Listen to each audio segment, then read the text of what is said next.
Africa boasts some of the most promising energy reserves in the world, with new and unprecedented discoveries of natural gas off its coasts.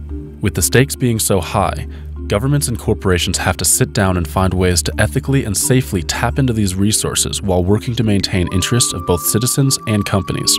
At the 2012 Energy Africa Conference, companies, governments, and citizen stakeholders discussed how all parties can best go about in engaging in energy development within the African market. I think the challenges might be trying to understand the communities and maybe what their needs are.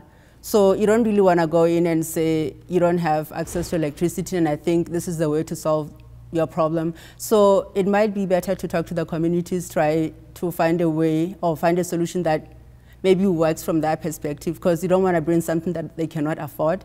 So definitely taking the time to build relationships and understanding the people's needs. One of the key challenges coming into a new country like Mozambique is to work closely in partnership with the government to make sure that the legal and regulatory framework is in place such that both the interests of the government, the citizens, and potential investors and the industry partner are aligned and well articulated so that your relationship has durability. My first experience in Africa was with Anadarko Petroleum back in the late 80s and early 90s.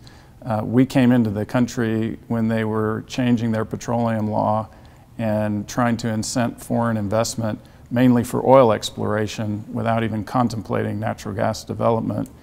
We went in and helped them to work through the petroleum law so that there was both fair business incentive, but also a lot of engagement within the country and with the national oil company. Well, I would say everybody in Tanzania, from government, from communities, from businesses, all have, I would say, very high expectations of what the gas discoveries are going to do to the country.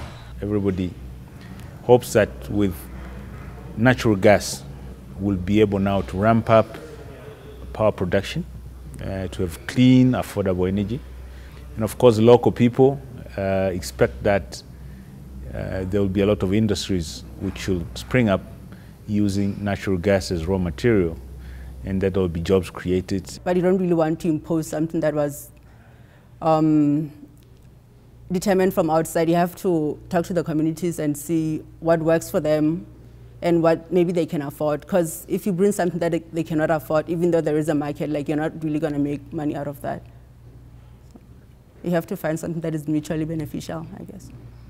I think that the most important thing for government is not the rural areas first. We're looking at the urban and suburban areas because of the industrial development. Because basically, we have to address the issue of poverty, you have to address the issue of unemployment and industrialization. You know, when you live in a country, it's like family, and you don't really differentiate between the safety of your own people and the safety of the indigenous people. That durability ultimately is built on trust and understanding.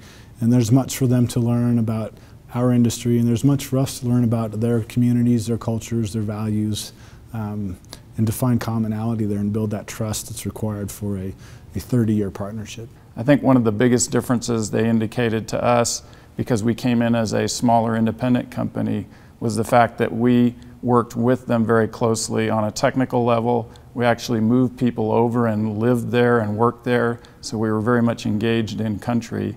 And as a result of not just coming in like an expert, but building on the legacy knowledge that they had in their own country, we really developed a strong relationship which evolved into a great success story for Anadarko.